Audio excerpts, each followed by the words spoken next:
அல்லாஹு அக்பர் என்று ஒருவன் தக்பீர் கூறுகிறான். அல்லாஹு அக்பர் என்பது என்ன? அல்லாஹ் மிகப்பெரியவன் என்று அல்லாஹ்வை புகழுகின்ற அல்லாஹ்வுடைய நினைவு, திக்ருல்லாஹ். அல்லாஹ் என்ற வார்த்தையை சொல்லுகிறான். அல்லாஹ் கூறுகிறான், வஇதா ذُكِرَ வஜிலத் குலூபுஹும். அல்லாஹ்வை நினைவு கூறப்பட்டால் உள்ளங்கள் நடுங்கும் என்று அல்லாஹ் சொல்கிறான். அல்லாஹ் அக்பர் என்று கூறுகிறான். ஆனால் அல்லாஹ்வை பற்றிய நினைவே இவனுக்கு வரவில்லை.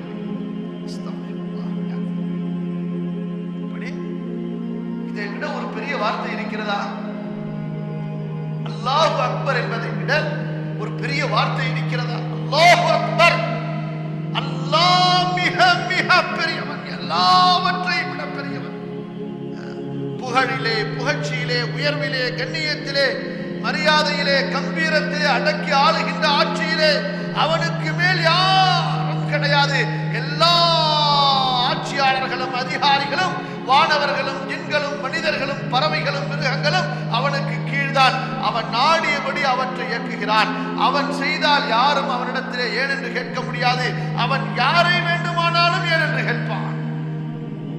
قل اللهم مالك الملك تؤتي الملك من تشاء وتنزع الملك ممن تشاء وتعز من تشاء وتذل من تشاء بيدك الخير إنك على كل شيء قدير تولد الليل في النهار وتولد النهار في الليل وتخرج الحي من الميت وتخرج الميت من الحي وترزق من تشاء بغير حساب. நாடினால் இந்த நாட்காலியிலே உட்கார வைப்பான். நாடினால் நாட்காலியை பிடுங்கி சிறைச்சாலையிலே தள்ளிவிடுவான். நாடினால் கண்ணியத்தை கொடுப்பான், நாடினால் இருவை கொடுப்பான். எல்லா நன்மைகளும் அவன் கரத்தில் தான் இருக்கிறது. பகலை இரவிலே நுழைப்பான், இரவை பகலிலே நுழைப்பான்.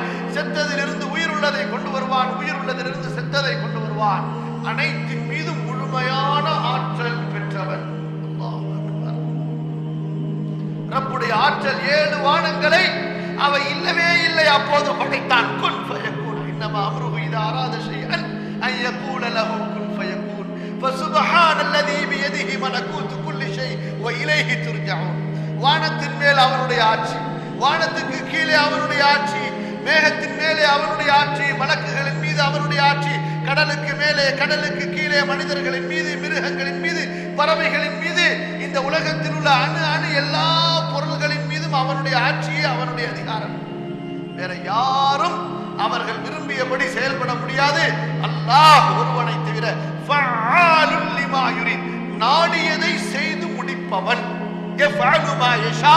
நாடியதை செய்தே தீருவான். யஹ்லுகு மா யஷா. நாடியதை படைத்தே தீருவான். அவனை யாரும் அடக்க முடியாது. அவன் மீது யாரும் அதிகாரம் செலுத்த முடியாது. அல்லாஹ் அக்பர்.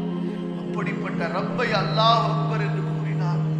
ஆனால் கடுகளவு கூட அவனுடைய கல்பு அசையவில்லை. கடுகளவு கூட அவனுடைய கல்விலே ஆட்டம் வரவில்லை. அவனுடைய கல்விலே மாற்றம் வரவில்லை. ஒரு நடுக்கம், ஒரு பயம், திடுக்கம். அல்லாஹ்வை முன்னோக்கி விட்டேனே, இப்போது அல்லாஹ் என்னை பார்க்கிறான், அடுத்து நான் அல்லாஹ்வோடு பேச போகிறேன்.